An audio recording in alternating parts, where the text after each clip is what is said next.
Russia Ukraine युद्ध सुरू होऊन 3 वर्षांपेक्षा जास्त काळ झालाय. अजूनही हे युद्ध थांबण्याची कुठलीही चिन्ह नाहीयेत. रशियाने युक्रेनमध्ये खोलवर हल्ले केले, त्यामुळे आता दहशतवादी संघटना ISISचा फॉर्म्युला वापरून हल्ला करण्याची रशियाची योजना आहे.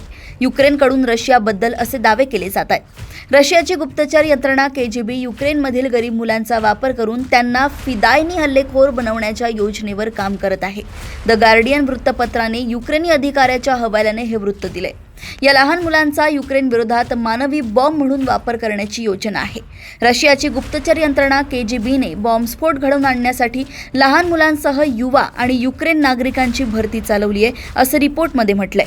युक्रेनी समाजात अस्थिरता निर्माण करण्याचा KGBचा प्लॅन आहे, असा दावा युक्रेनी सुरक्षा सेवा SBUने केलाय. या रणनीतीमध्ये रशियाचं कमीत कमी नुकसान आहे, कारण ते फ्रंटलाईन पासून लांब राहणार आहेत.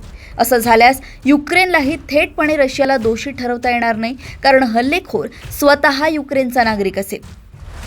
द गार्डियनच्या रिपोर्टमध्ये SBUने अनेक उदाहरणं दिली आहेत. युक्रेन नागरिकांना खोटं बोलून स्फोटक उपकरणं देऊन जायला सांगितलं जात आहे. मरणाऱ्यांना स्वतःला माहीत नसतं ते जे सामान घेऊन जात आहेत ती स्फोटकं आहेत. ते अजाणतेपणी आत्मघातकी हल्लेखोरांचं काम करतायत. टेलिग्राम ॲपच्या माध्यमातून रशिया अशा लोकांची भरती करत आहे. अशा प्लॅटफॉर्मवर पैशांच्या हव्यासापोटी युक्रेनी नागरिक रशियन गुप्तचर यंत्रणेच्या आमिषाला बळी पडत आहे.